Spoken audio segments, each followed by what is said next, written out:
وداعيا إلى الله بإذنه وسراجا منيرا এবার শুনুন ফুরাত কুলে হযরত হুসাইন রাদিয়াল্লাহু হযরত আবুল ফজর রাদিয়াল্লাহুর ত্যাগ ও শাহাদাত। হুসাইন রাদিয়াল্লাহু পিপাসায় কাতর হয়ে ফুরাতের তীরে উপস্থিত হলেন। এমনে সাদের বাহিনী ঝাঁপিয়ে পড়ল দুজনার উপর, তাদের পথ বন্ধ করলো।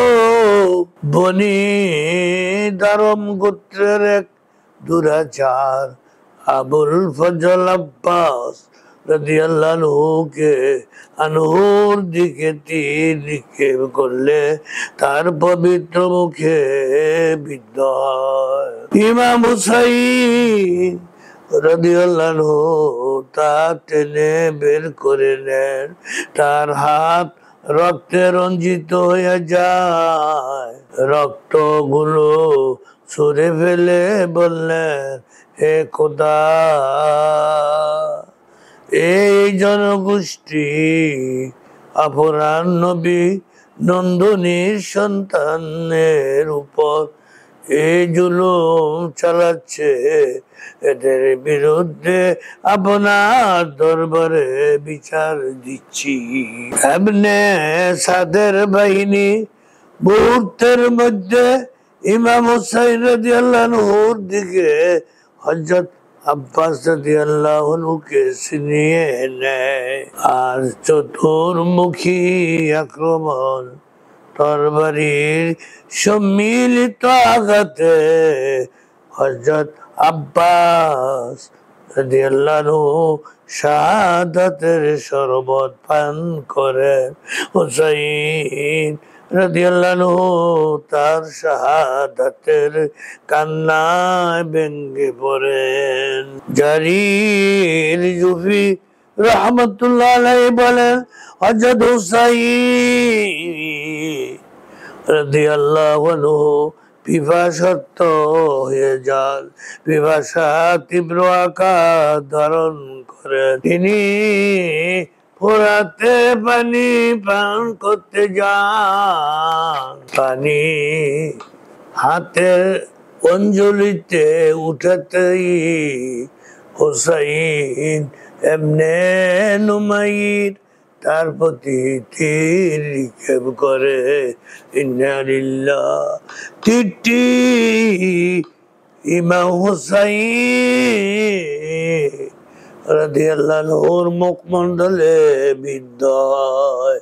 তিনি তখন তার মুখমণ্ডলের রক্ত হাত পেতে নেন এবং আকাশ পানে নিক্ষেপ করেন। এরপর তিনি আল্লাহ সুবহানাহু ওয়া তাআলার প্রশংসা করেন।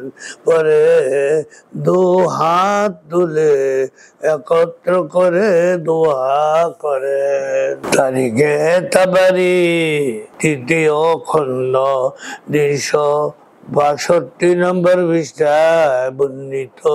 দু হাত তুলে একত্র করে দোয়া করেন, আল্লাহুম্মা আহাসহুম আদাদান ওয়াকতুলহুম বাদাদান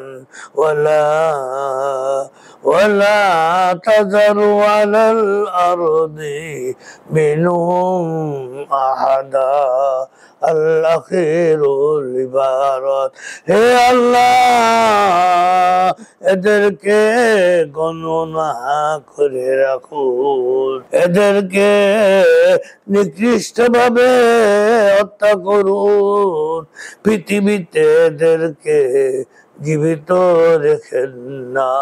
ইমাম হুসাইন রাদিয়াল্লাহুর দোয়াটি অক্ষরে অক্ষরে কার্যকরী হয়। আল্লাহু আকবার।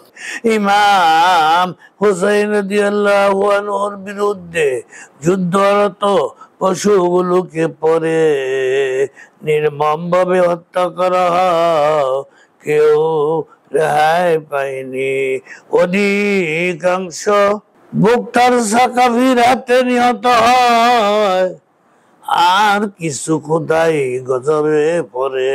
কাসেম ইবনে আসবাত ঘটনার প্রত্যক্ষদর্শী বিবরণ দিয়ে বলেন, পর্যদস্ত সাথী সাক্ষীদের সবার শহীদ হবার পর যুদ্ধে বিধ্বস্ত পর্যদস্ত ইমাম হুসাইন একটি ছোট বাহনে চড়ে ফুরাত পানে অগ্রসর হন।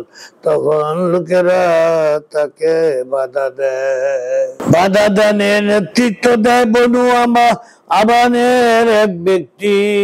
তাকে অনুসরণ করে অন্যরা।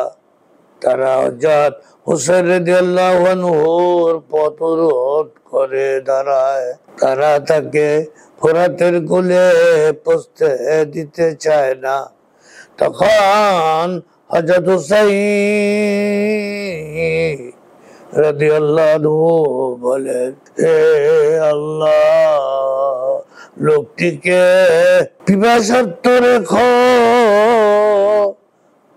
আবার গোত্রের একটি তীরদানি থেকে একটি তীর উঠে নেয়। হযরত হুসাইন রাদিয়াল্লাহু আনহু গন্ড দেশে তীর নিক্ষেপ করে। ইমাম হুসাইন রাদিয়াল্লাহু আনহু গলা থেকে তীরটি খুলে ফেলে তিনি দু হাত পেতে দেন। তার হাত রক্তে রঞ্জিত হয়ে যায়। তার কোঠা বাড়ি তৃতীয় খণ্ড 363 নম্বর পৃষ্ঠায় উল্লেখ আছে।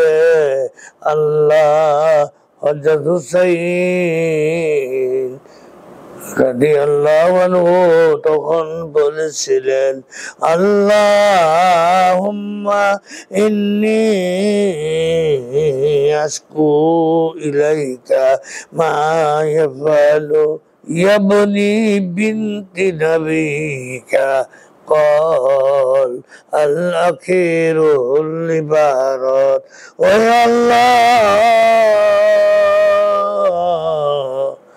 আপনার নবীর মেয়ের সন্তানের সাথে যা করা হচ্ছে সে বিষয়ে আমি আপনার নিকট অভিযোগ করছি।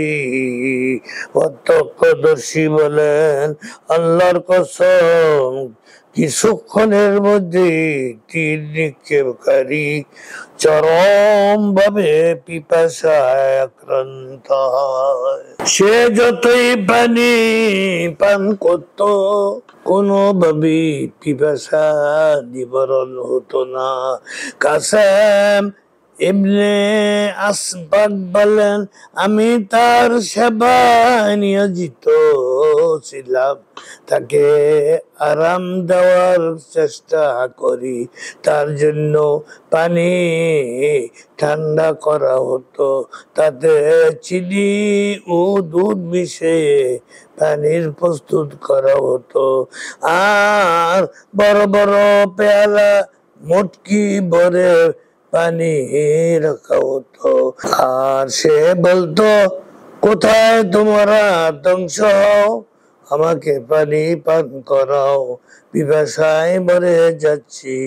তখনই দুধ মিশ্রিত পানি পেয়ালা বা মটকি ভরা পানি তাকে দেওয়া হতো। সে তা পান করত। তার মুখ হতে পেয়ালা সরাতেই সে কিছুক্ষণ গা এলিয়ে দিয়ে শয়ন করত। পরক্ষণেই বলতো, ধ্বংস হও, ধ্বংস হও, আমাকে পানি পান করাও, পিপাসা আমাকে মেরে ফেললো। কাসেম ইবনে আসবাত বলেছেন, আল্লাহর কসম অচিরি তার পেট ফুলে উটের পেটের মতো বিশাল হয়ে ফেটে বলল আখির দাওয়ানা আনিল হামদুলিল্লাহি রাব্বিল আলামিন।